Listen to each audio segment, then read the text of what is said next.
Здесь речь, тема урока, части речи прилагательный. Вирашкон люкетьос прилагательный. Прилагательный отвечает на вопросы какой, кыче, какое, кычеешь, который, кудис, кычеес.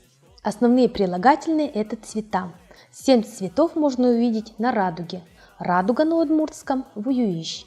Цвета.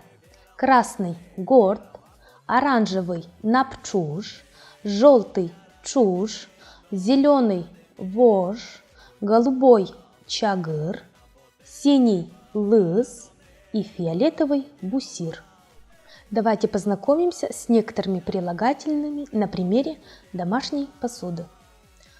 Горячий чайник, пыщ, чайник, большая поварешка, баджим, дуры, золотая ложка, зарнилыш, пуни, маленькая ложка, печи пуни или чечи пуни, острый нож, лечит, пурт, серебряная вилка, азвищ, вилка, деревянная толкушка, пулещ, нелькон, большая сковородка, баджим, таба, глубокий ковшик, муркобы, цветочные тарелки, щашкайо, тушты, красивая кружка, чебер кружка, желтая доска, чуш, вэш, синяя терка, лыс, луштон. Спасибо за внимание. Таукылдышкем дылы, дечлы.